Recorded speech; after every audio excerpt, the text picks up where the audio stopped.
Baik, bismillahirrahmanirrahim. Assalamualaikum warahmatullahi wabarakatuh. Alhamdulillahirabbil alamin, wassalatu wassalamu ala asrofil anbiya'i wal mursalin wa ala alihi wa sahbihi wa man da'a bi da'watihi wa iltazama bi tariqatihi wa tarasama khutah jalal aqidatan islamiyatan asasan fikratih wa mikasani a'malih wa masdarani ahkamih. Asyhadu an la ilaha illallah, asyhadu anna Muhammadan abduhu wa rasuluhu la nabiyya ba'da. Wa qala Allah ta'ala fil kitabihil karim, a'udzu billahi minasyaitonir rajim. Bismillahirrahmanirrahim. Wa ukhra lam taqdiru 'alaiha qad ahadallahu biha wa kana Allahu 'ala kulli syai'in qadir.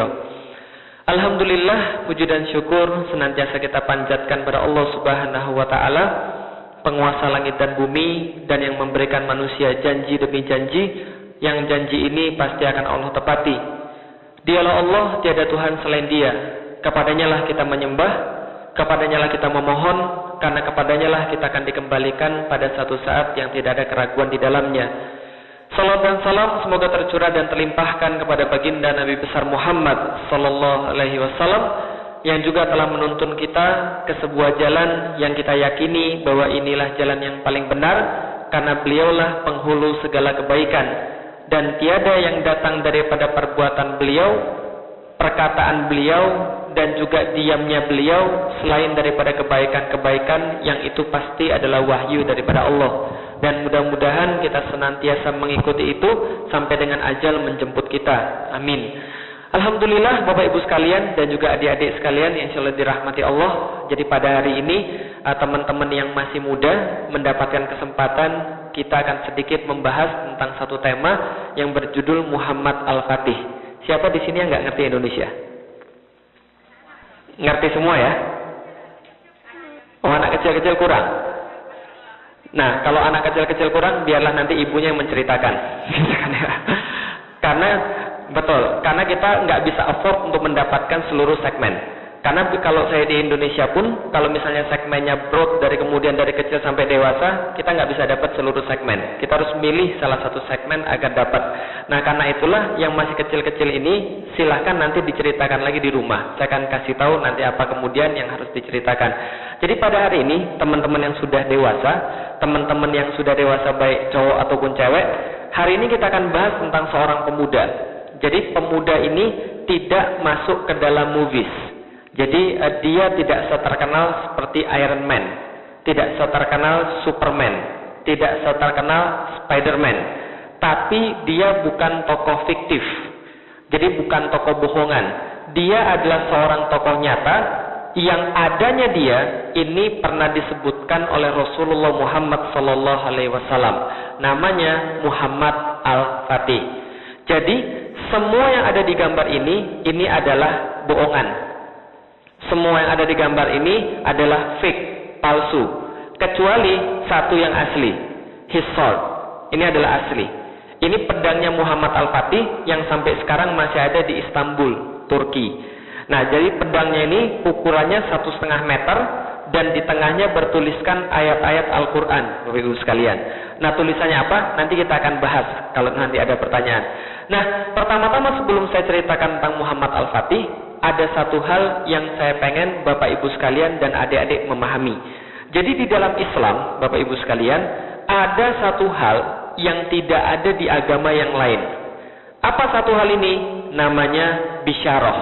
Apa itu bisyarah? Bisyarah adalah kabar gembira. Kabar gembira yang datang daripada Allah dan Rasul kepada umatnya, kepada manusia, tentang kejadian yang terjadi di masa depan. Jadi about the event that will occur in the future. Ini adalah namanya bisyarah. Tapi belum bisa dilihat oleh manusia. Kita belum bisa lihat karena itu masih di masa depan. Tapi Allah dan Rasul memberitahu kepada kita tentang itu. Maka itu jadi kabar gembira buat kita. Contoh misalnya, ketika Allah menyampaikan buat manusia tentang surga. Surga yang seluas langit dan bumi. Dan katanya di surga itu seluruhnya serba hijau. Karena terdapat tumbuh-tumbuhan yang ada di sana sangat lebat, pohon-pohonnya sangat rindang, buah-buahnya bisa diambil dengan tangan. Itulah surga. Di dalam surga itu ada satu hal yang lebih menarik lagi bagi laki-laki, bagi bapak-bapak. Apa itu? bidadari, Bapak sekalian. Dikabarkan bidadari di surga itu lam yatmithunna insung qablahum walajan, tidak pernah tersentuh, never been touched by a man nor jin. Jadi tidak pernah tersentuh oleh manusia ataupun oleh jin. Disediakan bagi orang-orang yang bertakwa kepada Allah. Yang kabarnya Bapak Ibu sekalian, bidadari-bidadari ini kalau betisnya aja kesingkap, betisnya aja kelihatan, itu kalah bulan purnama dan seluruh isinya Bapak Ibu sekalian. Itu baru betisnya doang Bapak Ibu sekalian, belum yang lain itu kan ya. Nah, ini adalah bagian daripada bisyarah yang dijanjikan oleh Allah dan Rasul kepada umatnya. Dan kalau kita berbicara tentang bisyarah, ternyata bisyarah atau good news tadi, kabar gembira tadi, bukan hanya berkaitan dengan masalah-masalah akhirat, tapi juga berkaitan dengan masalah-masalah dunia. Misal, suatu waktu Rasul pernah mengatakan, Innallaha zawalil ardo wa ra'aitu masyariqaha wal magharibaha wa inna ummati sayablugu mulkuha ma zawali minha. Rasul katakan begini, aku pernah diperlihatkan oleh Allah bumi yang aku lihat dari ujung timur sampai ujung barat, dan umatku kelak akan menguasai dari ujung timur sampai ujung barat. Berarti ini adalah sebuah bisyarah bahwa Islam akan menguasai dunia. Coba bayangkan Bapak Ibu sekalian. Jangan bayangkan tahun 2012. Imagine not in 2013. Tapi bayangkan pada abad ke-17, in 7th century, awal daripada abad ke-17. Ada seorang yang tinggal di Timur Tengah, padang pasir, yang bukan siapa-siapa, tiba-tiba pagi hari dia bilang, kelak umatku akan menguasai seluruh dunia. Kalau kita hidup di zaman itu, what would we say? Kepada orang kayak tadi, gila. Lu gila lu ya? Mana otaknya? Logikanya di mana? Mana mungkin bisa menguasai seluruh dunia? Itulah yang mereka katakan to our prophet, kepada Rasul kita Muhammad. Rasul punya banyak maki-makian, Rasul punya banyak olok-olokan, Rasul punya banyak hinaan. Yang paling favorit di antara semuanya adalah al-majnun, artinya orang gila. Itulah yang dikatakan kepada Rasul. Kenapa? Karena Rasul berbicara tentang sesuatu yang tidak dapat dilihat oleh mata dan tidak bisa dibayangkan oleh logika. Oke, kalau gitu saya pengen cerita satu cerita, tolong dibayangkan baik-baik. Bayangkan baik-baik, imagine that we live in the awal 7th century di Arab Saudi, desert, di mana-mana pasir, itu kan ya. Nah, kita di situ nggak punya mobil karena awal abad ke-7 belum ada mobil, belum ada transportasi, belum ada apapun. Tiba-tiba satu hari seorang bangun pagi, kemudian tell us a story. Last night ada malaikat datang ke tempat saya, kemudian membedah dada saya, mengeluarkan jantung saya. Kemudian jantung saya dicuci dengan air zam-zam. Setelah jantung saya dicuci dengan air zam-zam, lalu dikembalikan lagi dalam dada saya. Ditutup seolah-olah tidak terjadi apapun. Kemudian saya dibawa untuk menemui satu binatang yang belum pernah saya lihat sebelumnya. Dia punya sayap panjang dan indah. Binatang itu lebih besar daripada keledai, lebih kecil daripada kuda. Kemudian saya naik ke atas binatang itu dan saya diterbangkan 1 kepak, 2 kepak, 3 kepak. Sampailah saya ke Masjidil Aqsa. Saya sholat 2 rakaat di Masjidil Aqsa.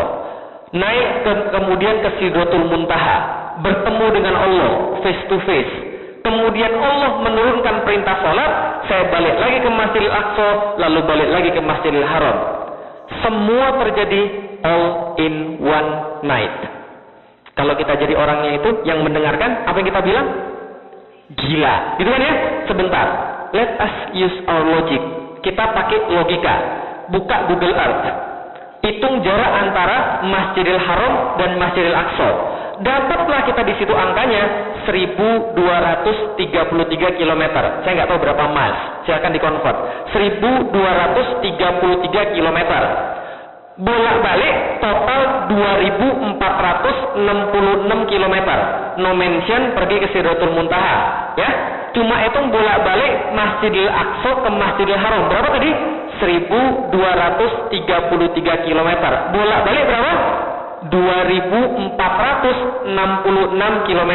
Semua terjadi di dalam waktu one night, satu malam.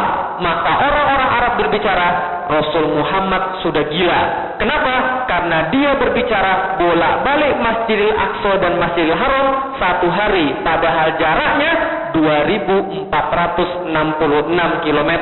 Apa teknologi yang paling canggih dulu transportasinya? Kuda. Yang travelnya cuma 120 km per day. Itu kuda zaman dulu. Tapi dia bilang bisa jadi dalam waktu berapa hari? Satu malam. Maka Rasul dibilang gila. Gara-gara berbicara sesuatu yang tidak dapat dilihat mata, juga tidak bisa dibayangkan dengan logika. Inilah bisyarah Bapak Ibu sekalian. Maka dulu ketika saya masuk Islam, saya bilang sama bapak saya bilang, kenapa kamu masuk Islam? Why do you convert to Islam? Saya katakan, because Islam is a perfect religion.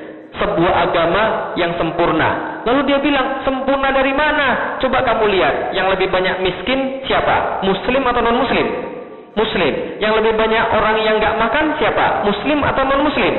Muslim. Yang lebih banyak nggak pendidikan? Muslim juga. Dari mana agamanya sempurna? Saya bilang, yang papi lihat itu bukan Islam. Yang papi lihat itu Muslim. Muslim berbeda dengan Islam. Karena kenapa? Zaman sekarang jangankan muslimnya tahu Islam, belajar saja mereka enggan. Bagaimana mungkin mereka bisa mempraktikkan Islam? Maka yang papi lihat itu bukan Islam, tapi itu Muslim. Bapak saya bilang, sudah tahu yang Muslim tidak bisa diajari Islam, kenapa masih mau convert kepada Islam? Saya katakan, justru itulah tugas saya, bagaimana menyadarkan mereka agar mereka balik lagi ke Islam. Lalu bapak saya bilang, berapa banyak orang Muslim di dunia?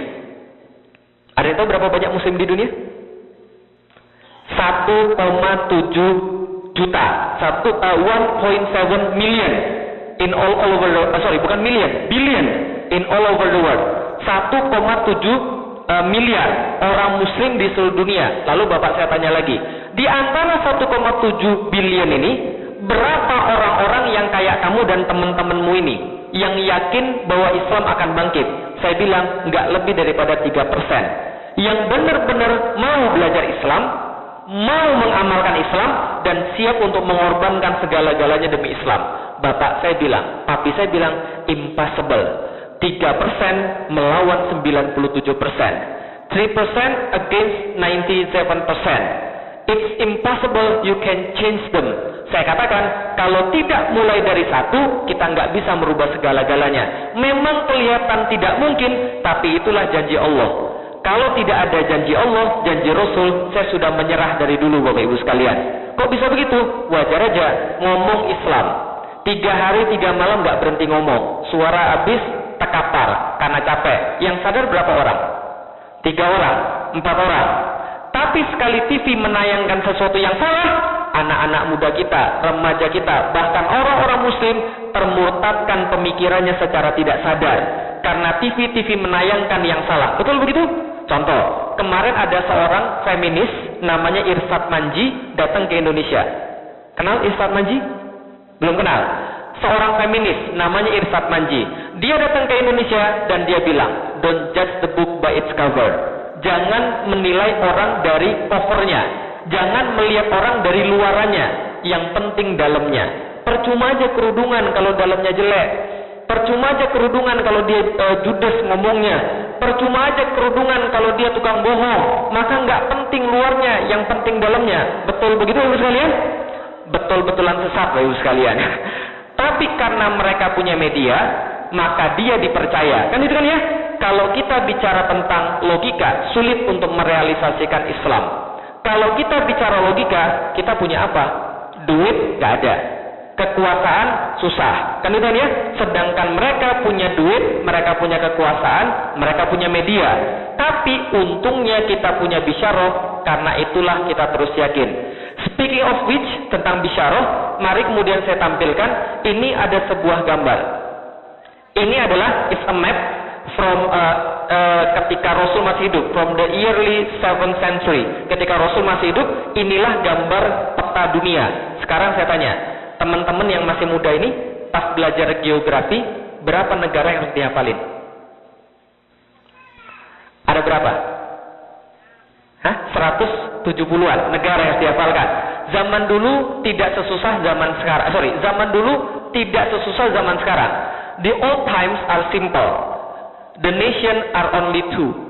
Satu adalah Persia, dua adalah Romawi, Rome, the Romans. Nah, kita lihat, sebelah sini adalah Persia yang sudah berusia sekitar 1173 tahun.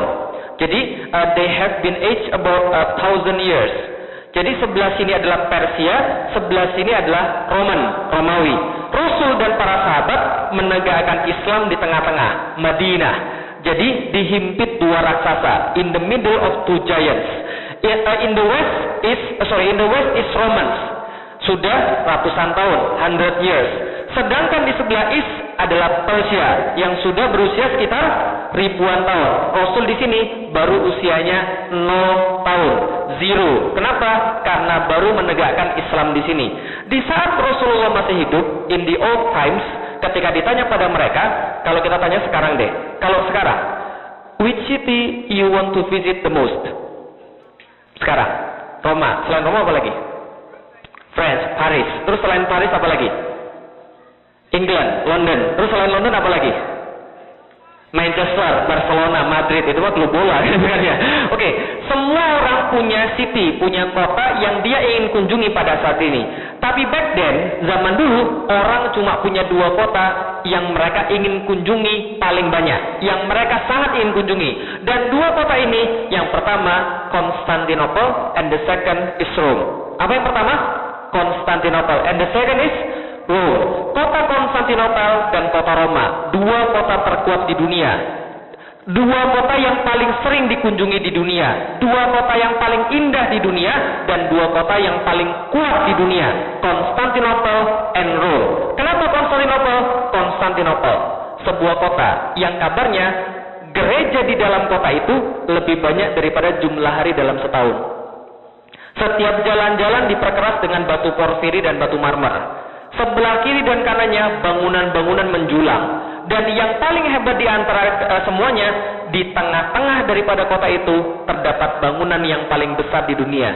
The largest building in the world, the tallest building in the world, they call it Saint Sophia, Gereja Hagia Sophia. Saking hebatnya Gereja Hagia Sophia ini, it's astounding.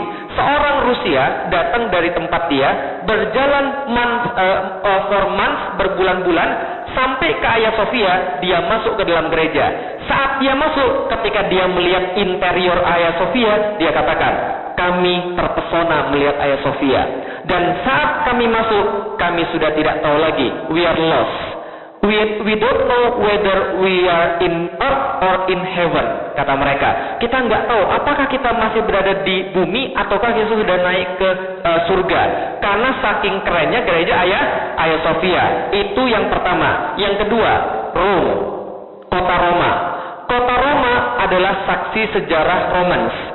Mulai dari Kaisar Julius Caesar sampai Konstantinus Agung. Setiap kota-kotanya banyak sekali plaza-plaza, ditutupi dengan batu-batu yang sangat indah. Dan di setiap fonten yang ada di Rome itu bisa diminum pakai kemudian langsung. Jadi setiap fonten di Rome itu bisa diminum langsung, drinkable, karena diambil dari mata air yang ada di gunung-gunung di Roma. Maka kota ini sangat luar biasa indah. Kalaulah bukan karena Konstantinopel, maka Roma sudah menjadi kota terbaik di dunia. The first city apa tadi? Konstantinopel. And the second is Rome. Dan dua-duanya, both of them are mentioned in Rasulullah hadis. Hadis apa? Begini ceritanya Bapak Ibu sekalian. Pada tahun 5 Hijriah, terdapat satu perang yang sangat luar biasa di dalam Islam, yang saya ceritakan di Jumatan kemarin. Namanya perang apa? Perang Azab. Sebuah perang yang menguji Rasulullah sangat luar biasa. Karena kenapa? Pada tahun 5 Hijriah, orang kafir, orang Quraisy, dan orang-orang Yahudi, mereka berkoalisi. Mereka bentuk satu pasukan gabungan yang pasukan ini 10.000 orang menyerang Madinah dan ingin menghancurkan Rasul dan ingin membunuh Rasulullah. Maka mereka berjalan menyerang Madinah dari sebelah utara. Maka Rasul mendapatkan informasi dari intelijennya Rasul. Siapa intelijennya Rasul? Malaikat Jibril. Maka Malaikat Jibril memberitahu Rasulullah, wahai Rasulullah, ada pasukan 10.000 orang sedang datang kemari. Menghancurkan Madinah adalah niat mereka. Maka Rasul katakan pada para sahabat, silakan hitung pasukan kita ada berapa. Maka dapat mereka angkanya, we have 3,000. Berapa? 3.000 pasukan. Sedangkan yang dilawan berapa? 10.000. Kalau pakai logika, if you use our logic, who will win? 3,000 atau 10,000? 10,000. Tapi Rasul katakan jangan menyerah. Silakan kalau ada yang punya usul. Salman Al-Farisi raise his hand. Kemudian dia katakan, Rasulullah, kami punya strategi. Back then in Persia, when we face a troops against us that have a larger number than us, we make a trench. Kita akan buat parit yang menghalangi antara kami dan mereka, sehingga mereka tidak bisa pindah ke tempat kami dan kita bisa panah mereka, supaya mereka bisa berkurang pasukannya. Dengan ini kita belum tahu kita bisa menang atau tidak, tapi setidaknya kita bisa mengurangi pasukan mereka. Maka Rasulullah setuju. Okay, we gonna make a trench. Kita akan kemudian membuat parit. Maka inilah yang terjadi. Ada yang pernah ke Madinah? Ada yang pernah umroh? Ada yang belum? Kita doakan semoga pergi ke Madinah nanti. Nah, yang pernah pergi ke Madinah pasti tahu sebelah selatan, sebelah barat dan sebelah timur Madinah semua itu adalah gunung, Bapak Ibu sekalian. Satu-satunya wilayah yang bisa dimasuki adalah wilayah bagian utara. Maka Rasul memerintahkan membuat parit, made a trench that length about 5 miles. Berapa? 5 miles. 8 kilometer. 5 mile itu kira-kira dari mana ke mana dari sini? 5 miles dari mana ke mana? Dari sini ke Hollywood, 5 miles. Nah, itu kemudian dibayangkan, mereka buat parit 5 mil dari sini ujung sini, 5 mil, dan itu bukan di tanah sini, tanahnya tanah Arab. Tahu tanah Arab itu apa? Batu pasir. Itu yang mereka buat di tanah Arab. Panasnya luar biasa, panasnya mengerikan, tapi mereka buat di sana. Panas luar biasa, 5 mil mereka buat parit, dan makanan mereka apa? Makanan mereka satu kurma dibagi bersepuluh. Jadi kita bisa lihat seperti apa tekanan para sahabat pada waktu itu. Maka wajar ada orang yang bertanya pada Rasul, Rasul, saya izinnya pulang dulu ke belakang. Nanti saya balik lagi setelah saya kasih makan istri saya. Tapi dia kabur, nggak balik lagi. Ada yang bilang, ya Rasul, saya pulang dulu sebentar. Ini anak-anak saya pada belum makan. Nanti saya balik lagi setelah saya kasih makan mereka. Mereka kabur, nggak balik lagi. Maka what left with Rasulullah is ada dua golongan, two types of men. Satu, Yahudi yang terpaksa. Siapa dia? Yahudi yang terpaksa. And the second is yang benar-benar beriman, the true believers. Siapa? Yang benar-benar beriman. Satu siapa tadi? Yahudi yang terpaksa. Yang kedua siapa tadi? Yang benar-benar beriman. Maka tatkala mereka sedang capek-capeknya, sedang lelah-lelahnya membangun parit, sedang putus-putus asanya, tiba-tiba ada yang bertanya pada Rasulullah, ya Rasulullah, besok yang akan kita taklukkan Konstantinopel atau Roma? Coba bayangkan, bingung. Oke, sekarang saya tanya, mereka lagi ada di mana sekarang? Mereka lagi ada di Madinah, gitu kan ya? Terpisah ribuan miles dari Konstantinopel dan Roma. Sahabat have never been in Constantinople or Rome. Sama sekali tidak pernah pergi ke sana. Mereka lagi ada di Madinah, lagi bangun parit berapa? 5 mile. Besok pasukan yang dihadapi berapa? 10.000 dan panas luar biasa. Satu kurma bagi berapa makanya? 10 orang. Lagi sulit di sini, besok mau dihajar 10.000 pasukan. Sedang tidak tahu apa yang mereka lakukan. Mereka sedang kesulitan, tapi ada yang nanya, besok kira-kira kita akan taklukkan yang mana? Konstantinopel atau Roma? They talk about two cities which paling kuat, yang paling hebat.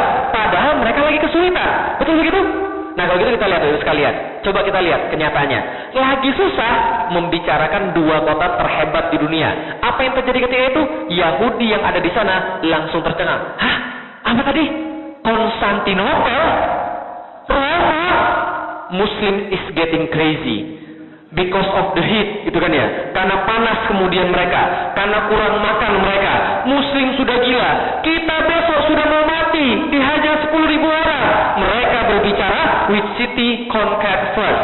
Konstantinopel or Rome? Mereka sudah gila. Rasul mendengarkan olok-olokan Yahudi.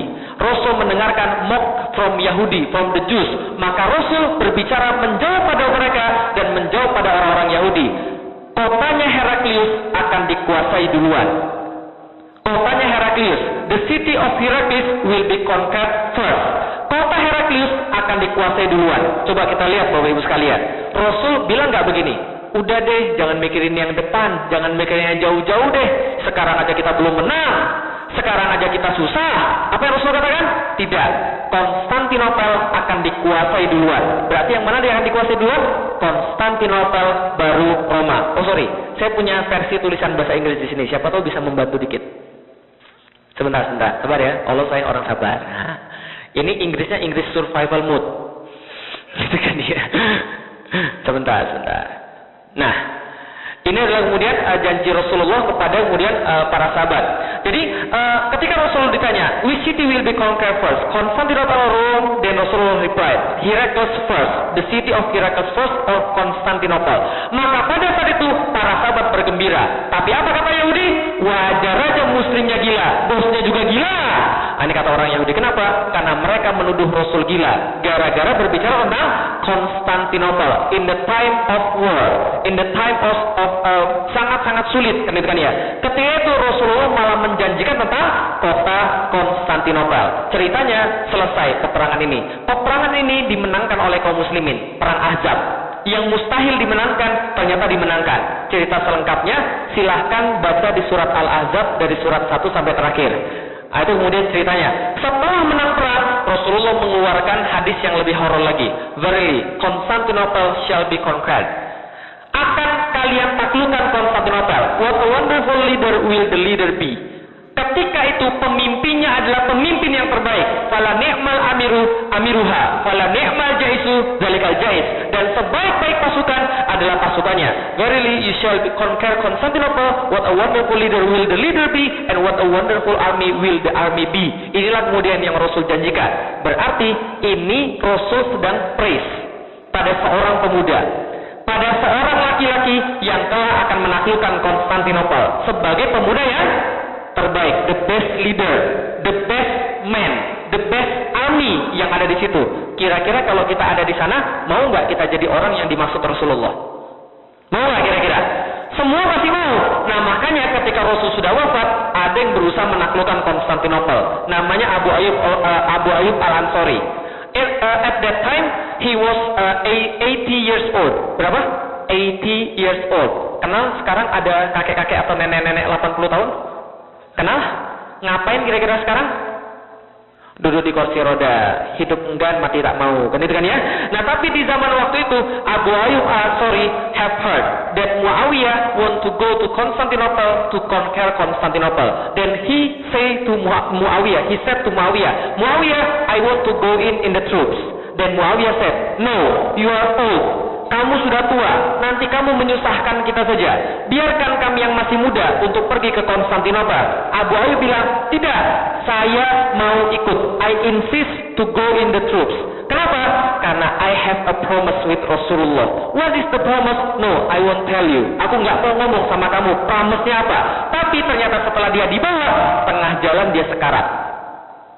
Ketika dia dying, ketika dia sekarat, dia bilang sama Muawiyah, Muawiyah, when I die, don't bury me in this ground, but bury me in the ground closest to Constantinople.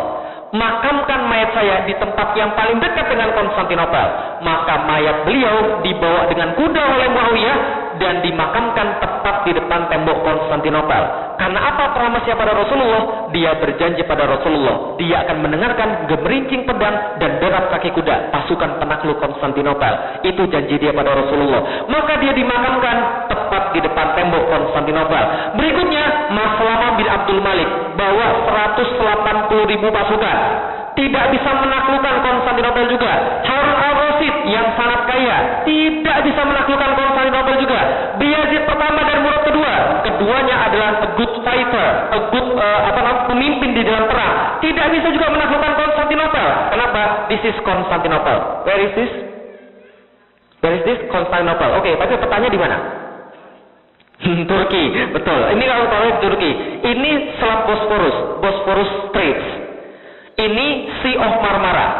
This is what the difference about Asia and Europe. Jadi yang membedakan what differ Asia and Europe is the Bosphorus Straits. That difference them. In the west is Europe. In the east of Bosphorus Straits is Asia. Maka ini adalah kemudian pemisah antara Asia dan Eropa. Konstantinopel terletak tepat di sini. Napoleon berkata, Konstantinopel, what a wonderful city you are. Karena kenapa? Napoleon benar berkata, kalau dunia ini ibarat sebuah negara, maka ibu kota yang paling pantas adalah Konstantinopel. Saking kerennya kota Konstantinopel. Konstantinopel, the shape of a triangle. Bentuknya seperti segitiga. Utaranya adalah laut, ini adalah Golden Horn, ini adalah selat tanduk, Bay, Golden Horn Bay. Nah, sebelahnya adalah selat Bosphorus tadi, Bosphorus Strait, dan di bawahnya adalah laut. Jadi bentuknya kayak segitiga. Mereka ini dikelilingi oleh laut, except wilayah bagian barat, west, yang ditutupi oleh unbreachable wall selama 1000 years. Unbreachable, nggak pernah bisa untuk dibolongi. Inilah kemudian Konstantinopel. Siapa menaklukkan Konstantinopel? Ini orangnya, namanya Muhammad the Second atau Muhammad As-Sani yang kita kenal nanti dengan nama Muhammad Al-Fatih, Muhammad the Conqueror. Kalau kita lihat gambarnya ini, kira-kira umurnya berapa? Kira-kira umurnya berapa? 60 salah, 60 salah, 40 salah, 70 salah, 30 salah, 30 salah. Umurnya, his age when he conquered Constantinople is 21. 21 years old. 21 years old when he conquered Constantinople. Can you imagine what we do in 21? Tapi dia menaklukkan Konstantinopel. Oke, kalau gitu, kenapa dia punya jenggot? Karena dia orang Turki, Bapak sekalian. Karena itu dia punya jenggot. Kalau orang Cina nggak punya, jadi jangan banyak tanya. Ustaz, kenapa Ustaz nggak punya jenggot? Kadang-kadang ada orang nanya begitu. Saya bilang, sabar. Ustaz kan harusnya kan ikut sunnah Nabi. Nabi kan berjenggot. Kenapa Ustaz nggak berjenggot? Saya bilang, tenang. Ustaz kan berarti nggak nurutin sunnah Nabi dong. Saya bilang, tenang. Saya masih dalam masa pertumbuhan. Paham ya sekalian? Rambut aja baru tumbuhan itu yang gitu. Ayo kemudian Muhammad Al-Fatih. Oh enggak Ustaz, ini aja Ustaz. Kemarin ada yang bilang, pakai minyak kemiri Ustaz, diolesin biar lebih banyak jenggotnya. Saya bilang sudah saya coba. Oh nggak bisa juga Ustaz. Nggak bisa. Pakai minyak Firdaus Ustaz, olesin. Udah saya coba, saya olesin. Nggak numbuh di sini, malah numbuh di sini. Enggak. Nah, namanya siapa? Muhammad the Second atau Muhammad As-Sani.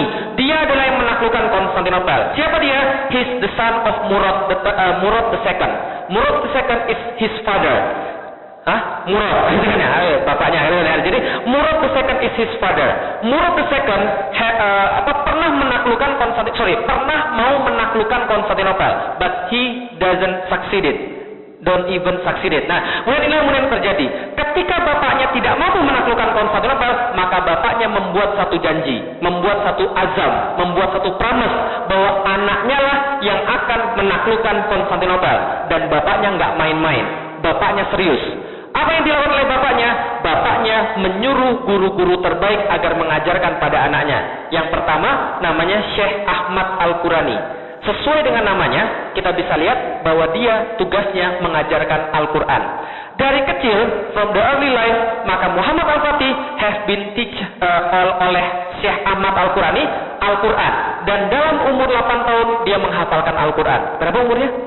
8 tahun dia menghafalkan Al-Quran. Jadi ingat Bapak Ibu sekalian, anak itu jadi apa? Itu karena bapak ibunya, bukan karena guru, bukan karena ustadz, bukan karena yang lain. 8 tahun menghafalkan Al-Quran. Yang lebih penting lagi adalah Syekh Syamsuddin yang tidak hanya mengajarkan ilmu agama, tapi mengajarkan ilmu mental. Karena ini sangat penting sekali. Bagaimana Syamsuddin mengajarkan ilmu mental? Ini paling penting Bapak Ibu sekalian, ingat baik-baik. Syamsuddin mengajarkan ilmu mental kepada Muhammad Al-Fatih dengan menceritakan sejarah, bedtime story. It's very urgent, it's very important, bedtime story. Maka yang setiap hari diceritakan pada Muhammad Al-Fatih adalah kisah-kisah kepahlawanan, heroic story about Rasulullah Muhammad SAW and his companions. Diceritakan pada kemudian Muhammad Al-Fatih setiap hari bagaimana Rasul berperang, bagaimana taktik Rasul, bagaimana strategi Rasul, bagaimana akhlak Rasul. Semua diceritakan pada Muhammad Al-Fatih sehingga kepalanya penuh dengan kisah-kisah kesatria dan kisah-kisah kepahlawanan. Suatu hari Syamsuddin membawa Muhammad Al-Fatih melihat Konstantinopel dari kejauhan. Kemudian berkata pada Muhammad Al-Fatih, "Do you see the city?" "Yes, Konstantinopel. The city that we will be conquered." Oke, kata gurunya. Selain itu apa lagi? Muhammad Al-Fatih menjawab, kota yang akan kita taklukkan. Selain itu apa lagi? Kota yang akan kita taklukkan. Tidak, katanya Syamsuddin. Ketahuilah, kota itu sudah pernah didatangi oleh bapakmu. Tapi dia tidak bisa menaklukkan Konstantinopel. Kota itu sudah didatangi oleh kakekmu dan dia tidak bisa menaklukkan Konstantinopel. Kota itu sudah pernah didatangi oleh buyutmu dan dia tidak bisa menaklukkan Konstantinopel. Anak-anakmu nanti akan datang ke kota yang sama dan mereka tidak bisa menaklukkan Konstantinopel. Cucu-cucumu akan datang ke sana dan mereka tidak bisa menaklukkan Konstantinopel. Siapa yang bisa? Karena menurut saya, orang yang menaklukkan Konstantinopel dan yang menjadi pemimpin terbaik ada di depan mata saya. Engkaulah Muhammad, sang penakluk Konstantinopel. Mulai dari saat itu, dia menambah satu keyakinan dalam kepala dia. Saya adalah Muhammad, penakluk Konstantinopel. Itu yang kemudian dia yakini. Dan ini penting Bapak sekalian. Coba kita lihat, kenapa cerita-cerita herois sangat berpengaruh pada kita. Coba kita lihat Bapak sekalian. Kalau kita zaman dulu di Indonesia, yang diceritain pada kita, apa ceritanya? Apa ceritanya? Kancil mencuri timun. Wajar, gedenya jadi koruptor. Karena cerita kancil mencuri timun. Pernah dengar cerita tentang orang ngintip bidadari mandi? Terus kemudian maling selendangnya? Gitu kan ya? Kemudian bidadari nggak bisa terbang. Dia nikah sama bidadari. Akhirnya dalam pikirannya apa? Oh, maling nikah sama bidadari. It's a good thing. Kan itu kan ya? Bagus kalau begitu kan ya? Nah ini kemudian yang kita dengar. Masalahnya adalah orang-orang banyak cerita tentang yang salah. Contoh lagi, kancil versus kura-kura. Tanding lari. Siapa yang menang? Kura-kura. Muncul dari situ. Alon-alon asal kelakon. Slow but sure. Dan itu kan ya? Masalahnya orang Indonesia ingatannya terbatas. Ingatnya lambat doang. Selamatnya enggak. Kan itu kan ya? Makanya enggak jadi yang bagus Bapak sekalian. Coba kita lihat sekarang. Anak-anak ini ada yang hobi nonton SpongeBob? Ada yang hobi nonton SpongeBob? SpongeBob SquarePants? Ada yang hobi? Saya kasih tahu Bapak sekalian, ada sebuah penelitian yang nonton SpongeBob SquarePants satu episode otaknya turun 14%. Berapa? Decrease 14%. Otaknya turun. Kenapa? Karena tayangan-tayangan tidak mendidik. Gitu kan ya? Itu baru SpongeBob SquarePants. Belum kemudian film porno. Lebih parah lagi. Dan sekarang itu terjadi pada anak-anak kita semua. Kita biasa nonton-nonton yang salah. Kita nggak pernah kasih tahu mereka tentang kisah Rasulullah. Kita nggak pernah kasih tahu mereka tentang kisah-kisah kepahlawanan. There is a research in British, kira-kira tahun 1900 di England, di London, ada seorang anak kindergarten dibagi dua kelasnya. Kelas yang satu dan kelas yang lain. Diadakan sebuah penelitian. Diceritakan tentang kisah yang paling terkenal di Inggris. Tahu kisah apa yang paling terkenal di Inggris? Knight versus Dragon, kan ya? Jadi satria melawan naga untuk menyelamatkan princess, tuan putri. Ternyata diceritakan pada satu kelas, pas kelas tengah diceritakan, ini kesatrianya yang melawan naga. Tapi ketika dia sudah melawan dengan sepenuh hati, tangannya patah, kemudian pedangnya patah, dia mundur ke belakang. Dia nggak mau lagi melawan melawan naga. Dia dia kemudian desersi, mundur, takut. Nah, satu lagi diceritakan, pedangnya patah, tangannya patah, kakinya patah, tapi dia berusaha sampai dia berhasil membunuh naga dan pulang bawa princess. Kira-kira apa yang terjadi kemudian?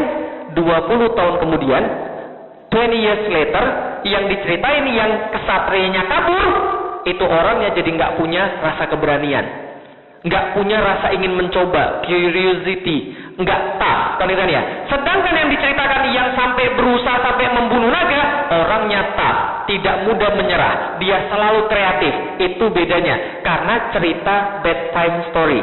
Jadi itu penting banget itu, hati-hati, harus sering diceritakan. Maka ibu dan bapaknya juga harus tahu kisah Rasul, harus tahu kisah sahabat, harus tahu kisah orang-orang hebat di dalam Islam. Lah bagaimana anaknya bisa tahu, padahal mereka nggak bisa kemudian menceritakan. Bisa dipahami maksudnya bagus sekalian? Oke, kita balik lagi pada Muhammad Al-Fatih. Maka Muhammad Al-Fatih yakin, oke, Constantinople will be conquered in my hands, di tangan saya. Maka sejak itu dia berusaha memantaskan diri untuk menaklukkan Konstantinopel. Apa yang dia lakukan? Ini yang dia lakukan. Dari semenjak kemudian dia sudah meyakini itu, dia master 8 bahasa. Ketika berumur 16 tahun.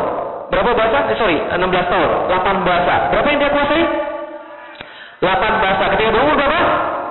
16 tahun. Kita sudah berapa bahasa kita kuasai? 3. Bahasa Indonesia, 4 lah ya. Bahasa Indonesia, bahasa Inggris, bahasa Jawa, bahasa isyarat. Boleh ya? Nah, dia 8 bahasa ketika berumur 16 tahun. Dan semua 8 bahasa umum yang digunakan di dunia. Latin, Yunani. Kemudian bahasa Persia, bahasa Arab, bahasa Turki, bahasa ibunya. Kemudian bahasa Jus, bahasa Yahudi, bahasa Serbia, dan bahasa Prancis. Dia kuasai 8 bahasa. Dan apalagi yang lebih hebat adalah semenjak dia balik hingga dia meninggal, dia tidak pernah sekalipun meninggalkan sholat rawatib dan sholat tahajud. Kenapa? Karena dia tahu, tadi hadis Rasul ada yang masih ingat, Constantinople will be conquered. By whom? The best leader. The best leader is the closest to Allah. How can someone close to Allah then he don't do tahajud? Nggak mungkin. Maka dia kemudian dawamkan tahajud dia agar dia dekat pada Allah, agar dia bisa menjadi panglima yang terbaik. Dan tidak hanya itu, dia bentuk pasukan yang terbaik, namanya The Royal Janissaries. Ada di sini anak-anak yang main game Age of Empire? Sudah out to date ya? Age of Empire tahu? Nah, pernah pilih Ottoman? The Ottoman. Nah, this is their special forces, the Royal Janissaries, the forces that the strongest until the World War I. Inilah kemudian pasukan yang paling kuat sampai Perang Dunia Pertama, pasukan Inkisaria dalam bahasa Arab. Al-Fatih kumpulkan sekitar 7.000 pasukan, mengelompokkan mereka dalam setiap barak, dan setiap barak dikasih satu ulama dan recite Al-Quran, recite hadis, agar mereka mentalnya adalah mental mujahid. Maka orang-orang di situ tujuan tertingginya adalah satu, bagaimana caranya menjadi orang yang bisa berjuang di jalan Allah dan kalau bisa mati di jalan Allah. Ini adalah pasukan Inkisaria dan dia juga bentuk namanya benteng Rumeli Hisar. Benteng apa ini? Oke, back to the map. Di mana ini? Di mana ini? Turki. Lebih tepatnya di mana? Selat Bosphorus. Muhammad Al-Fatih had said to his troops, if we serious want to conquer Constantinople, we have to block these straits. Because of what? When we not blocking these straits, ada bala tentara, ada bala bantuan yang datang dari sini dan membantu kota di bawah. Ini kotanya, shaped like a triangle. Maka kalau kita tidak block ini strait, maka ini akan kemudian mendapatkan bala bantuan dan bala tentara. Maka Al-Fatih bilang, this is a must. We have to block these straits. Lalu bagaimana caranya? Gampang. Buyutnya pernah bangun benteng di sini. Jadi his great-grandfather have made a fortress here. The name is Anadolu Hisar. Hisar means fortress. Anadolu means Anatolia. Anatolia itu apa ya? Asia kecil. Lalu kemudian Anadolu Hisar. Nah, Muhammad Al-Fatih have planned to make a fortress across his great-grandfather fortress. Namanya Rumeli Hisar. When he had planned to make this fortress, maka datang kemudian peringatan dari Konstantinopel.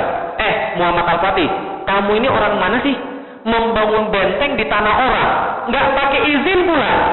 Tahu nggak dulu, buyutmu, your great-grandfather, when he made that fortress, he make permit to us, like a son to his father. Kata Raja Konstantinopel. Maka kemudian Al-Fatih reply. Dia reply begini, urusanku, urusanmu. Wilayahmu adalah yang terdapat di Konstantinopel dan dilindungi oleh pagar-pagarmu saja. Selain itu, bukan wilayah siapapun. If I want to make the fortress here, is my business, not your business. Dan kalau engkau mention tentang sultan-sultan sebelum saya, maka ketahuilah, sultan yang sekarang berbeda dengan sultan yang kemarin. Apapun yang tidak bisa mereka lakukan, akan saya lakukan. Yang tidak bisa mereka selesaikan, akan saya selesaikan. Dan kalau ada orang yang datang kemari lagi untuk mencegah saya membangun benteng di sini, maka mereka tidak akan pulang dalam keadaan hidup. Diancam. Gak jadi, kemudian mereka gak jadi lagi ke sana dan bentengnya dibuat across, berhadap-hadapan. Bentengnya Muhammad Al-Fatih, bentengnya buyutnya. Dan inilah kemudian yang dibuat, ini bentengnya buyutnya. Namanya Anadolu Hisar. Tingginya sekitar 82 feet tinggi. Ini mobil bila dibandingkan dengan bentengnya. Gede nggak? Gede ini. Jadi kalau Anda masuk ke ruang tunggu, masuk ke ruang masuk ini, pintu masuk, mau pergi ke WC, harus naik angkot dulu nih. Nah, jadi ini segede sekali nih. Nah, ini mana? Bentengnya buyutnya Muhammad Al-Fatih, Anadolu Hisari. Bentengnya Muhammad Al-Fatih lebih gede lagi. Ini bentengnya Muhammad Al-Fatih. Benteng ini 30.000 meter persegi. Semua struktur ini selesai dalam waktu 4 bulan dan in 4 months. Percaya nggak? Percaya nggak percaya? Ini yang terjadi. Selesai dalam waktu 4 bulan, Bapak sekalian. Maka tatkala ini sudah terjadi, mereka menamakan benteng ini Bogas Castle. In English mean the throat cutter. Penggorok-penggorokan. Kenapa? Karena ini membuat Konstantinopel terpotong dari bala tentara manapun. Maka setelah itu kemudian Konstantinopel siap diserang. Tapi anak muda pasti punya halangan. Betul begitu? Nih halangan anak muda nih Bapak sekalian. Wall of Constantinople. The wall that unbreachable for 1000 years. Dibuat pada tahun 300 dan sampai tahun 1400-an tidak pernah jebol. Berapa lama dia perawan? 1123 tahun. Unbreachable, tidak pernah kemudian bisa dibolongin. Kenapa bisa begitu? Tingginya 18 meter, sekitar 59 feet tingginya. Kalau ada artis di situ, kira-kira artisnya kayak begini nih, kecil banget ini. Kalau begitu, tidak hanya kemudian tinggi dan kemudian tebal, tebalnya 3 lapis. It have 3 layers. The first layer is trench. Ini adalah kemudian parit. Trench ini lebarnya sekitar 20 yard. Dalamnya sekitar 10 yard, sekitar 20 meter, dalamnya 10 meter. If you use a hose, you have to leave your hose here dan kemudian berenang di sini, swimming. Nah, kalau kemudian kita swimming di sini berenang, akan dipanah dari sini. Ketika kemudian kita bisa swimming kemudian bunuh penjaga, dipanah lagi dari sini. Ini tingginya sekitar 5 meter, lebarnya 3 meter. Anda bisa manjat lagi, dipanah dari sini lagi. Ini tingginya 12 meter, lebarnya 5 meter. Kalau Anda jadi Muhammad Al-Fatih, gimana caranya biar bisa masuk ke dalam? Gimana caranya? Biar bisa masuk ke dalam. Gimana? Hah? Bakar apanya? Bakar temboknya. Ini 3 meter tebalnya sama 5 meter. Gimana bisa dibakar? Gimana caranya? Dekat tunnel. Oke. Kita lewat pakai tunnel ke bawah. Setuju begitu? Oke. Sudah ada yang sudah pernah coba dekat tunnel dan ternyata mereka berharap bisa muncul di sini. Ternyata orang Konstantinopel is smarter. Mereka pasang di sini baskom. Apa bahasa Inggrisnya baskom? Bowl itu kan mangkok. Oh ya. Mereka pasang, ya itulah. Pokoknya mereka pasang ember, baskom, apalah pun namanya. Mereka pasang baskom di situ dan mereka isi air. Setiap 1 meter 1 baskom. Jadi kalau ada yang digging tunnel di bawah, airnya akan bergetar, shaking. Dia tahu siapa yang gali dan akan muncul di mana. They dig the counter attack tunnel, disiram ter, dibakar di bawah hidup-hidup. Not a good idea. Ada ide yang lain? Ada ide yang lain? Gimana lagi kira-kira? Terbang, belum ada pesawat Bapak Ibu sekalian. Terus gimana lagi kira-kira? Kita sogo aja penjaga pintunya. Emang Indonesia Bapak Ibu sekalian? Gak bisa Bapak Ibu sekalian. Nah, Muhammad Al-Fatih tahu, if he use the old ways, maka dia tidak akan pernah bisa menembus Konstantinopel. Maka dia berkata, kita harus punya cara baru. Tapi bagaimana caranya? Dia nggak tahu. Yang dia tahu, dia bertawakal pada Allah. Wa ma yattaqillah yaj'allahu makhrajan. Siapa yang yakin pada Allah, Allah akan kasih jalan keluar. Maka betul, pucuk dicinta, ulam tiba. Bahasa Inggrisnya apa tuh? Gak ada kan ya? Pucuk dicinta, ulam tiba. Suatu hari ada seorang seniman senjata datang ke negeri Konstantinopel. datang ke negeri Konstantinopel, dia menawarkan rancangan senjata buat Kaisar Konstantinopel karena satu akidah. Maka dia bilang, bos, gue punya senjata nih bos, mau bikin nggak bos? Kaisar melihat lalu bilang, bagus juga senjata lo, berapa bikinnya? Bikinnya segini, materialnya ini, kalau mau kita bikin sekarang juga. Sorry pak, kita pengen banget bikin senjata Anda, tapi kita lagi tidak punya duit. Kita nggak punya uang. Kamu tunggu aja di sini. Nanti kalau kami sudah punya uang, kami bikin senjata Anda. Tadi pembuat senjata si Orban nunggu di situ selama 1 tahun dan dia nggak dapat kemudian ingin membuat senjatanya. Kaisar belum bikin juga. Akhirnya dia pergi ke tempat orang yang punya duit. Dia pergi ke tempat Muhammad Al-Fatih. Kemudian dia bilang yang sama, bos, gue punya senjata nih bos, mau bikin nggak senjatanya? Muhammad Al-Fatih langsung bisa begini, can you make a weapon that can throw a projectile as big as this? Pakai tangannya, can you make a weapon that can throw a projectile as big as this? Pakai tangannya. Kemudian Orban menjadi curiga dan dia bertanya, apakah engkau berniat ingin menghancurkan tembok Konstantinopel? Karena Orban berpikir, if there is a weapon that can throw a projectile as big as his hand, maka tembok Konstantinopel will be useless. Maka kemudian Al-Fatih menjawab, kalau iya, kenapa? Orban menjawab, kalau iya, kebetulan. Bapak sekalian, saya sudah tinggal di sana 1 tahun. Saya tahu setiap sudut-sudut tembok dan kita bisa menembus tembok Konstantinopel. Maka dibuatlah senjata Orban dan ini adalah rancangan senjatanya. Namanya the first super gun, the Basilica Cannon. Inilah kemudian senjatanya. Kalibernya 0,7 meter. Berapa feet itu? 0,7 meter berapa feet? Sekitar 2,5 feet. Itu kemudian lingkarnya itu sekitar 2,5 feet. Beratnya 18,2 ton. Panjangnya 5,2 meter. Jarak tembaknya 1,6 km. Dan sekali muntah 680 kg. Kebayang nggak Bapak sekalian? Dan sampai sekarang senjatanya masih ada. Masih ada di mana? Di Museum Fort Nelson, Portsmouth, Inggris. Loh kok bisa ada di Inggris? Karena ada orang-orang di Inggris, ratunya minta agar ini dikasih ke sana. Karena dia menganggap this is a cannon that influence the history.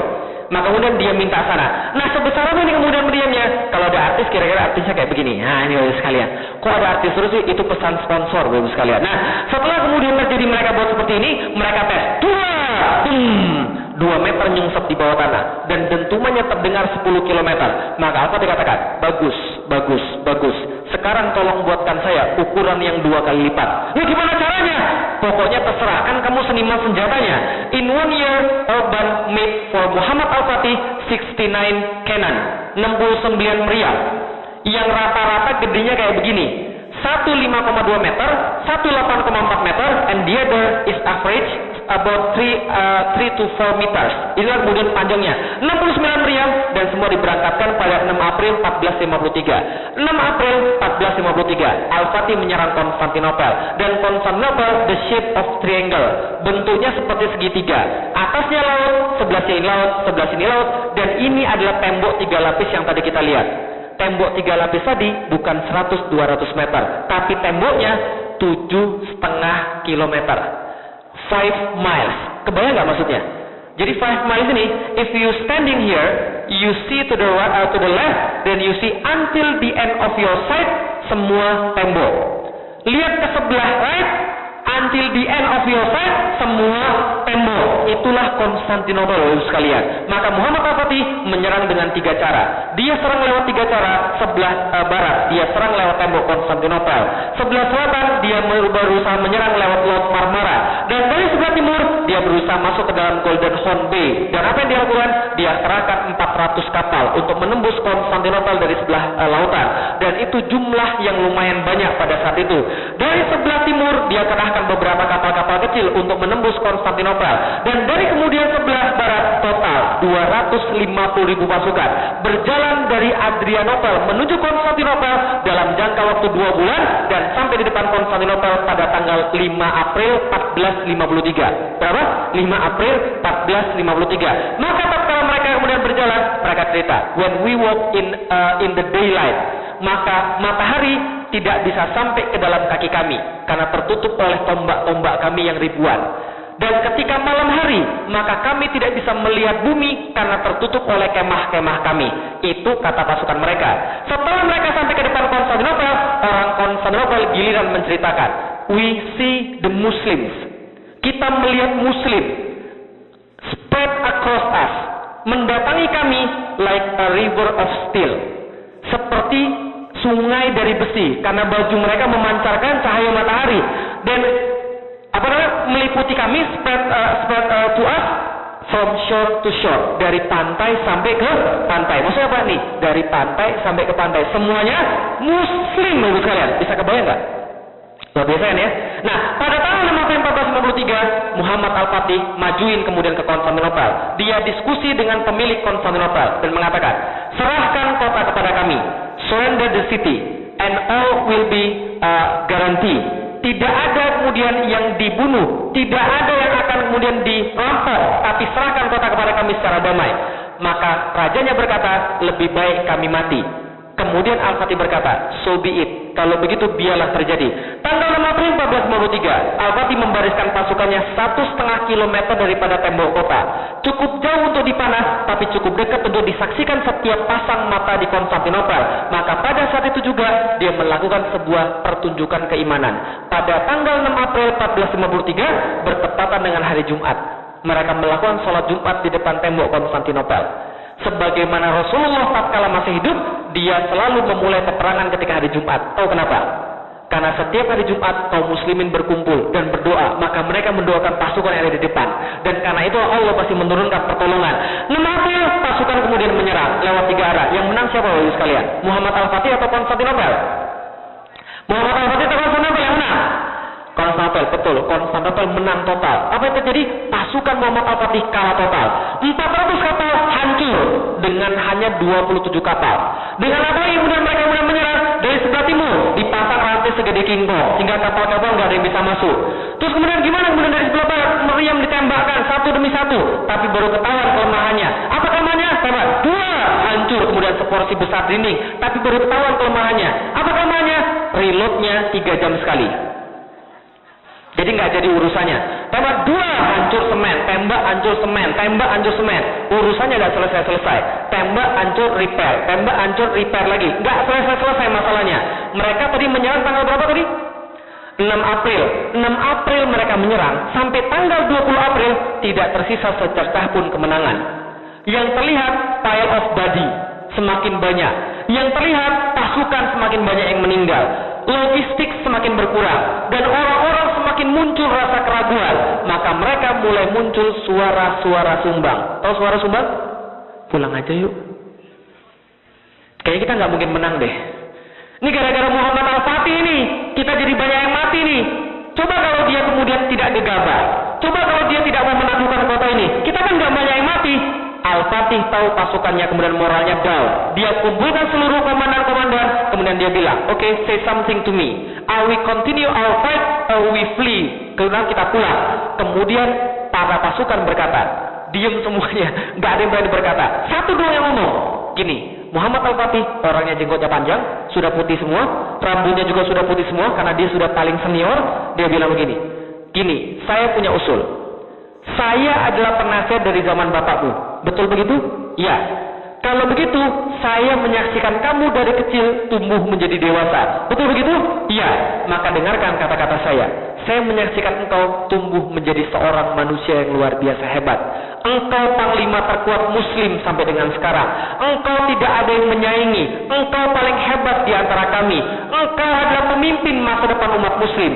Karena itu saya melihat bahwa pada kali ini pasukan kita sudah banyak mati. Sebelum pasukan kita habis, kita pulang aja dulu ke rumah.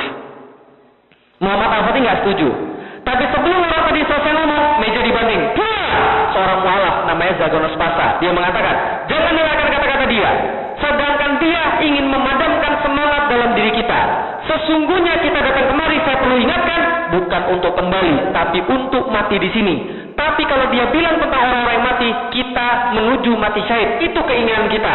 Maka kalau dia berbicara tentang kemudian penaklukan, saya beritahu, Alexander the Great datang ke negeri timur, membawa setengah jumlah pasukan daripada jumlah pasukan kita, dan dia menaklukkan sebagian besar daripada dunia timur. Kita bawa pasukan 2 kali lipat, twice as much. Tapi kita, masa kita kalah di bawah tembok-tembok ini? Saya tidak terima. Maka kita tidak bisa melakukan kecuali meningkatkan tekanan dan tingkatkan serangan pada mereka. Lanjut atau tidak perangnya? Oke, saya minta sedikit waktu ya. Sudah jam 8 saya. Oke, mereka lanjut perangnya dan kita pun lanjut. Oke, kalau gitu mereka bilang, kita sekarang menyerang mereka lewat 3 arah. Dari selatan kita serang lewat lautan. Dari sebelah timur kita serang lewat lautan. Dari sebelah barat kita serang lewat barat. Tapi semuanya gagal. All of them fail. Lalu gimana caranya? Ada satu penasihat bilang begini, gini Pak, kenapa we fail in the west? Karena setiap ada kerusakan, they repair it. Setiap ada kerusakan, they repair it. Karena the most of them, the defense force is concentrated in the west. Karena itulah ketika ada kerusakan, mereka repair lagi. Tapi there is no troops in here, there is no forces defensive force in here. Kenapa? Mereka pasang rantai segede kingkong di sini. Kapal-kapal can go in. Jadi mereka tidak bisa menyerang lewat utara.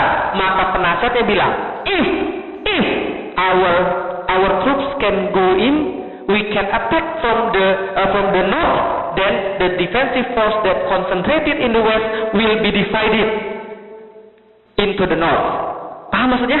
Jadi kalau kemudian kita bisa menyerang dari sebelah utara, ini akan terbagi, maka repair tidak akan bisa berjalan as fast as now. Itu cara satu-satunya. Tapi masalahnya apa tadi? Rantai segede kingkong. Lalu gimana caranya? Semua mengusul. Gimana caranya kalau ada ini rantai segede kingkong? Gimana caranya supaya bisa masuk? Gimana caranya? Fly. Belum ada pesawat. Gimana caranya? Potong. Rantai segede-gede begini sekalian. Itu rantai kapal itu. Nggak bisa nyelam. Emangnya lumba-lumba? Nggak bisa. Terus gimana lagi kira-kira? Tabrak pakai kapal. Kapalnya karam. Terus gimana caranya? Semua pasukan putus asa. Stalemate. Jalan buntu. Al-Fatih katakan pada mereka, tenang. Jangan merasa menyerah. Kita ini adalah pasukan paling kuat. Karena kita beriman pada Allah. Saya sudah memikirkan ini dari semalam. Dan saya punya solusinya. Gimana solusinya? Ini solusinya. Al-Fatih berkata, kita kan punya kapal. Kapal kita ini, let's park our ship into the Galata. Kita akan parkirkan kapal kita di Galata. Setelah kapalnya kita parkirkan di Galata, maka kapalnya kita angkat. Setelah kita angkat, kita balikin lagi. Sekarang kapal kita sudah di lautan kan? Pasukannya berkata, betul juga ya. Kenapa kita nggak kepikir dari tadi ya? Tapi mohon maaf Sultan, apakah Sultan lupa kalau Galata ini sebuah bukit? Al-Fatih katakan, saya tahu itu adalah sebuah bukit. Tapi kalau kita tidak pernah membayangkan, if we can imagine that we can cross our ship into the Galata, then nor the Constantinople. Orang Konstantinopel juga tidak akan mampu membayangkan. Maka ini adalah strategi sempurna. Ingat Rasulullah. Rasul selalu melakukan unexpectable, surprise attack. Maka ini adalah satu-satunya yang harus kita lakukan. Maka pada tanggal 21 April 1453 disepakati kapal-kapal akan dipindahkan melalui Bukit Galata. Dan esoknya apa yang terjadi? Esoknya suatu kemustahilan berubah menjadi sebuah keajaiban strategi perang. 72 kapal pindah dari Selat Bosporus kepada Selat Tanduk dalam waktu 1 malam. Berapa kapal pindah? 72 kapal perang pindah dari Selat Bosporus kepada Selat Tanduk dalam waktu just one night, 1 malam. Berapa kapal pindah? 72 kapal. Tanggal 22 April 1453. Maka orang-orang Konstantinopel naik ke atas menara. Mereka melihat ke atas Bukit Galata. Yang mereka saksikan adalah apa? Horor. Bendera la ilaha illallah Muhammad Rasulullah berkibar di atas Bukit Galata. Tatkala mereka saksikan ke bawah, yang mereka lihat adalah pemandangan yang merenggut nyali mereka semuanya. Kapal-kapal perang satu persatu berbaris menuruni wilayah mereka. Yang mereka anggap wilayah paling aman berubah menjadi wilayah paling berbahaya bagi mereka. Maka mereka katakan Konstantinopel is over. Konstantinopel sudah selesai. Kenapa? Muhammad Al-Fatih orang gila. Dia membawa kapal-kapalnya melalui ombak-ombak dan menjadikan bukit-bukit sebagai pengganti daripada ombak-ombak. Maka saat itu pula peperangan dilanjutkan sampai pada tanggal 27 Mei 1453. Mereka mulai tanggal berapa? 6 April. Sekarang tanggal berapa? 27 Mei 1453, hampir 2 bulan mereka berperang. Al-Fatih kerahkan seluruh inovasi perang, seluruh kreativitas perang, seluruh taktik perang, dan akhirnya dia berhasil membuat a big hole that cannot be repaired, yang tidak bisa diperbaiki lagi. Maka pada tanggal 27 Al-Fatih katakan, hentikan seluruh peperangan, stop all the war. Hentikan seluruh peperangan. Kenapa? 2 hari daripada sekarang, 2 days from now on, we gonna do serangan yang terakhir, the last attack. Kalau kita menang, maka kita kuasai Konstantinopel. Kalau kita kalah, biarlah mayat-mayat kita terkubur di sini. Maka pada tanggal 28, semua pasukan wajib berpuasa.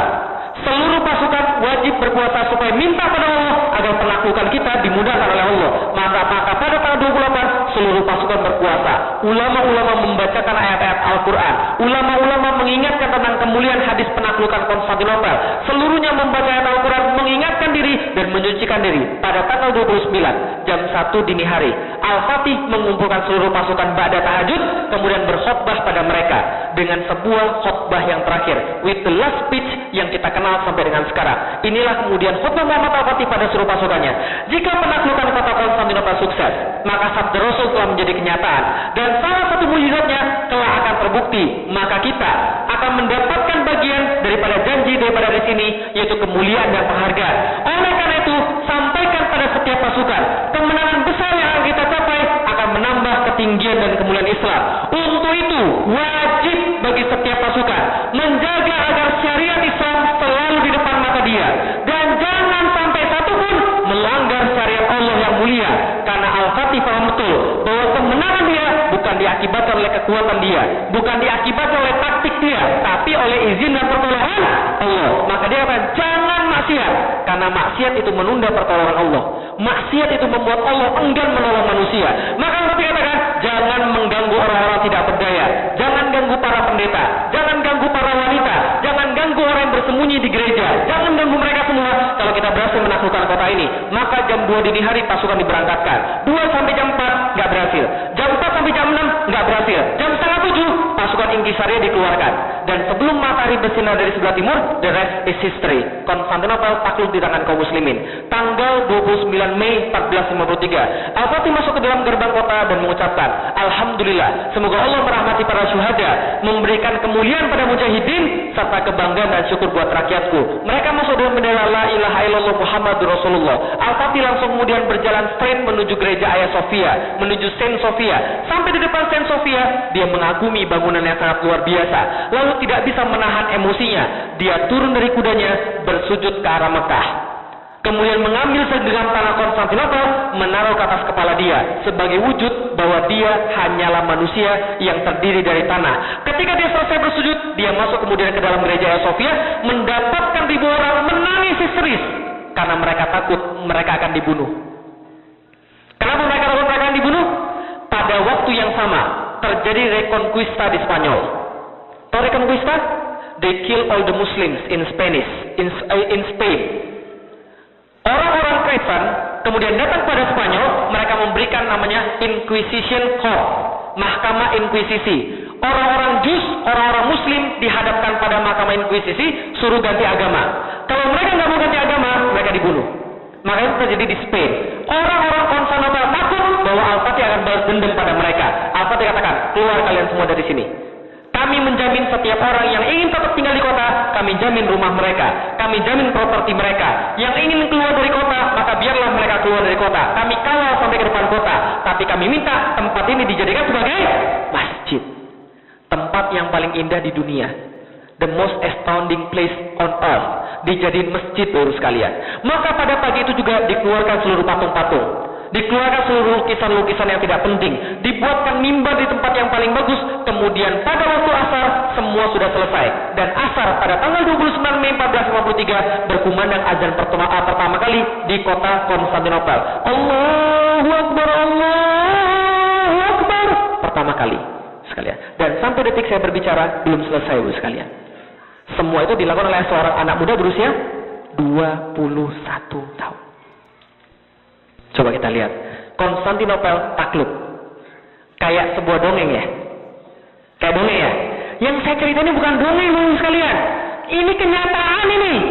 Inilah izah kaum muslimin, kehormatan kaum muslimin ketika mereka masih memegang Islam. Tapi yang penting bukan cerita tadi, tapi yang penting adalah ini Bapak sekalian. Nih, 54 hari mereka perang. Berapa lama mereka perang? 825 tahun penantian. 80 years of waiting. 85 tahun penantian. Maksudnya apa? Semenjak keluar dari lisan Rasulullah, la tuftahanal Konstantinia. Verily Constantinople will be conquered. Berapa tahun setelahnya baru ditaklukan? 825 tahun baru bisa ditaklukkan Bapak sekalian. Berapa tahun? 825 tahun. Coba bayangin baik-baik. Ketika Rasul mengatakan Konstantinopel akan ditaklukkan, saat itu orang Yahudi tertawa terbahak-bahak. Mereka guling-guling kegirangan karena Rasulullah sudah gila. 825 tahun kemudian ada orang yang terus percaya, terus generasi yang percaya, sampai 825 tahun kemudian datang seorang anak muda 21 tahun masuk ke dalam kota dan mengatakan Rasul kami tidak pernah bohong. Berapa lama? 800 tahun, 825 tahun mereka membuktikan. Kalau gitu kita bertanya, kita sekarang hidup di zaman di mana Islam banyak, 1,7 miliar umat muslim, tapi nggak membuat perbedaan apapun. They don't make any difference. Apa rahasia mereka? What are their secret? Apa rahasia orang-orang hebat di dalam Islam? Ini rahasia mereka. They believe in something that cannot be seen by eyes. Mereka percaya pada sesuatu yang tidak dapat dilihat oleh mata. Masalah kita, penyakit kita adalah kita menilai segala sesuatu dengan mata. Betul begitu? Ini nggak mungkin. Nggak mungkin. Itulah kerjanya orang Yahudi, melihat cuma dengan mata. Kalau Islam tidak, dia percaya pada Rasulullah, walaupun tidak bisa dilihat oleh mata. Contoh, kenal sama Sumayyah? Do you know Sumayyah? Siapa Sumayyah? Bukan Firaun. Siapa Sumayyah? Sumayyah is the mother of Amr bin Yasir. His mother is Sumayyah and his husband named Yasir. Yasir and Sumayyah have a son named Amr bin Yasir. Amr bin Yasir go in Islam first. Then dia dakwah pada orang tuanya hingga orang tuanya masuk Islam. Tatkala orang tuanya masuk Islam, Sumayyah and Yasir is a slave. Budak siapa? Umayyah bin Khalaf namanya. Tatkala Umayyah bin Khalaf found out bahwa Yasir dan Sumayyah convert to Islam, maka mereka kemudian ditarik di tengah lapangan dan mereka disiksa. They have been tortured. Amr bin Yasir is tied, diikat menyaksikan dua orang tuanya disiksa di depan mata dia. Yasir disiksa dengan cara apa? They tied him to a horse in right hand and they tied him to a horse in left hand, and the horse is jalan di tempat yang berbeda, maka terbelah ke tengah-tengah. Ibunya Sumayyah disiksa terlebih dahulu dengan cara apa? Dicambuk sampai berdarah-darah. Lalu kemudian Umayyah mengatakan, Sumayyah said, your God is not Allah. Maka Sumayyah meludahi Umayyah bin Khalaf. Tatkala Umayyah diludahi, apa terjadi? Dia marah besar, he get angry, dan dia ambil tombak, spear, dan spear itu kemudian ditusukkan dari kemaluan sampai tembus pada lehernya. Tatkala itu terjadi, when it happened, Rasulullah lewat di depan mereka. Tatkala Rasulullah lewat, Rasul menyaksikan penyiksaan ini dan berkata, Isbir ala Yasir, innakum jannatul masir. Sabar wahai keluarga Yasir. Have patience the family of Yasir. Bagi kalian sudah disediakan surganya Allah. Tatkala Sumayyah disiksa seperti itu, tembus dari kemaluan sampai lehernya, apa kata Sumayyah? Ya Rasulullah, surganya sudah di depan mata saya ini. Coba bayangkan, yang dilihat malah surga, padahal lagi disiksa itu. Artinya adalah apa? Artinya adalah dia lagi disiksa, tapi yang dia lihat justru surga. Artinya adalah apa? Bagi dia, apa yang dia dengar dari Rasulullah lebih realistis daripada fakta di depan mata. Paham maksudnya? Sekarang di depan mata kita, banyak orang-orang bilang Islam nggak mungkin bangkit. Islam terpuruk di mana-mana. Tapi yakin Islam akan bangkit lagi? Yakin? Oke, kalau gitu saya pengen cerita yang terakhir sebelum kita sholat maghrib, Bapak sekalian. Nih saya pengen cerita sedikit Bapak sekalian. Nih, 21 tahun menaklukkan Konstantinopel. Muhammad Al-Fatih, one man made a great difference. Satu orang membuat perbedaan yang sangat luar biasa. Tapi dari sini saya tulis 23 tahun. Kenapa? When I convert to Islam, I was 18. Saya 18 tahun ketika saya convert di dalam Islam. Dan saya mendengar cerita ini dari ustadz saya, nama ustadz saya Muhammad Fatih Karim. Ustadz saya Muhammad Fatih Karim, my teacher was named Muhammad Fatih Karim. He told me about Muhammad Al-Fatih. And he told me Muhammad Al-Fatih conquering Constantinople when he 23 years old. When I do some research, it's not 23 years old, but 21 years old.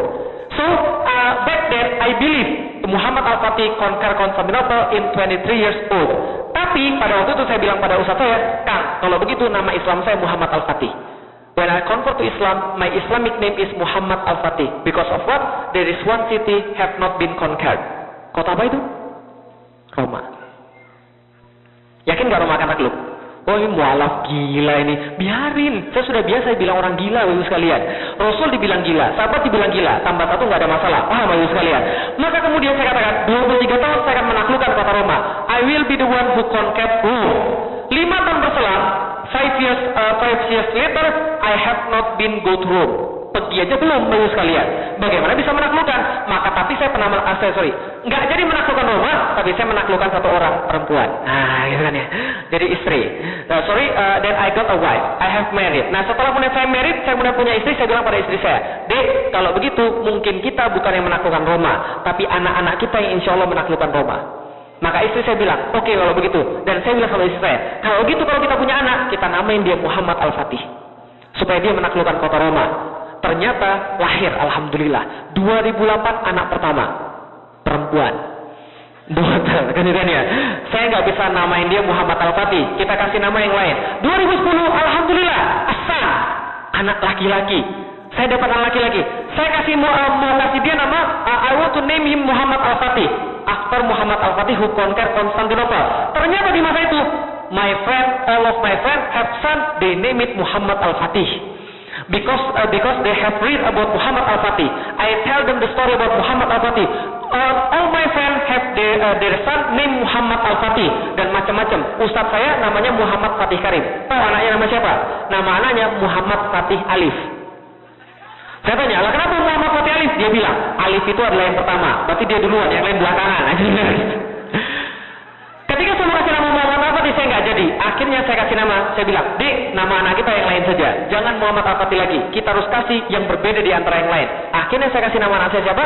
Saya kasih nama anak saya Sifar Muhammad Al-Fatih 1453. Sifar means cipher, 0, Muhammad Al-Fatih 1453. Ada angkanya? Yes, ada angkanya.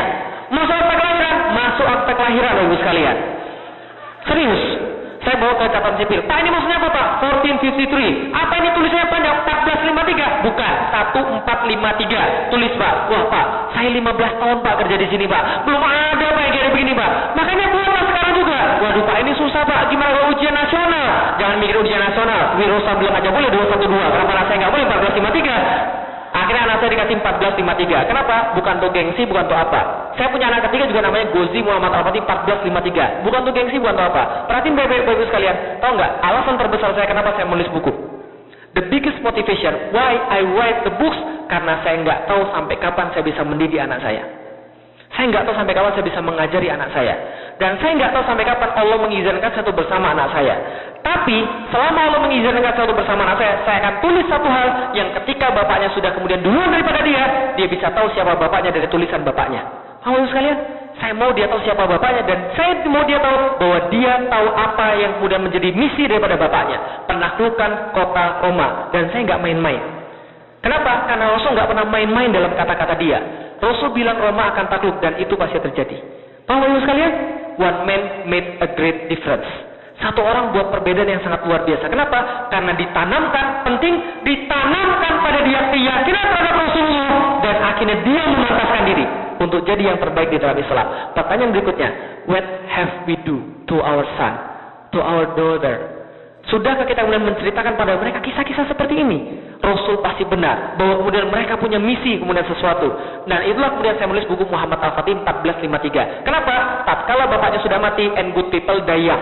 Saya nggak berharap saya nggak menjamin saya orang baik, good people, tapi saya berharap bahwa saya jadi orang baik. Dan karena itulah, karena good people die young, ketika bapaknya meninggal satu saat nanti, ibunya nggak usah kasih tahu siapa kemudian 1453. Anaknya nggak usah cari tahu 1453 dari orang. Cukup buka internet, ketik 1453, dan dia akan dapat pada satu masa di mana orang tahu seluruh dunia, Rasul nggak main-main. Rasul pasti benar. Rome will be conquered. Yakin? Yakin? Ada dua tipe orang ketika di parit. Masih ingat siapa? Dua tipe orang ketika di parit, pas gali parit. Satu siapa? Yahudi yang terpaksa. And the second is the true believer. Oke, ketika dikabarkan janji Rasul, yang beriman, yang yakin. Yang Yahudi tertawa-tawa. Bapak Ibu mau jadi yang mana? Yang yakin atau tertawa-tawa? Yakin? Benar? Takbir? Takbir itu tangannya ke atas. Takbir? One man made a great difference. Dan apa yang terjadi pada Muhammad Al-Fatih akhirnya? Yang terjadi pada Muhammad Al-Fatih adalah dia mati dalam keadaan muda. Dia meninggal umur 49 tahun. Jadi saya nggak berharap mati lama. Karena kenapa? Good people die young. Orang baik itu masih muda ya sekalian. Dia meninggal umur 49 tahun. Tahu kenapa matinya? Saya ceritain buat yang terakhir kali. Benar-benar terakhir kali. 2 menit aja. Saya cerita terakhir kali. Bagaimana kemudian beliau meninggal? Beliau meninggal sedang menyiapkan a vast army. Bigger than the conqueror of Constantinople. Dan tidak ada yang tahu pasukan ini mau diarahkan kemana. Tapi dia lagi menyiapkan a vast army yang jauh lebih besar. Tapi nggak ada yang tahu mau diarahkan kemana. Karena kenapa? Muhammad Al-Fatih orangnya secret, sangat rahasia. Dia bilang, kalau jenggot saya 1 lembar aja, tahu mau di mana pasukan ini besok akan saya kenakan, jenggotnya akan saya cabut dan akan saya bakar. Nggak boleh ada yang tahu. Tapi ada seorang yang tahu pasukan ini mau dikasih kemana. Siapa yang tahu kira-kira? Siapa yang tahu? Allah bukan orang. Ada orang yang tahu. Siapa orangnya? Bukan. Selain dia ada satu orang yang tahu. Siapa? The Pope. Paus tahu. Nah kenapa Paus tahu? Kemana lagi kalau bukan ke Roma? Maka Paus pada saat itu namanya Paus Sixtus. Paus Sixtus mengerahkan seluruh kemudian pasukannya flee from Vatican City to Avignon. Tahu Avignon? City that located southeast of Paris. Maka kemudian itu adalah kota peristirahatan kedua setelah Vatikan. Tatkala dia mau pergi, ternyata dia dapat surat. Suratnya bunyinya sederhana, La Grande Aquila è morta. Elang perkasa itu sudah mati. Ternyata dia meninggal di tengah jalan, diracun oleh dokter dari Venezia. Kenapa? Karena dokter Venezia orang Kristen. Dia mati diracun dan kemudian dia meninggal sebagai orang yang menuju ke kota Roma. Pertanyaan berikutnya, Muhammad Al-Fatih meninggal, alhamdulillah atau innalillah? Alhamdulillah atau innalillah? Innalillahi, satu orang meninggal dan dia orang hebat, tapi alhamdulillah berarti Roma bukan milik dia. Maksudnya? Allah kasih pada kita orang-orang kita. Roma pasti akan takluk. Yakin? Benar? Takbir? Terima kasih, ini bisa saya ceritakan. Mohon maaf kalau Inggrisnya terbatas. Mudah-mudahan ibu bisa meneruskan pada anak-anaknya. Ini adalah kemudian semangat yang dimiliki oleh seorang muslim. Assalamualaikum warahmatullahi wabarakatuh.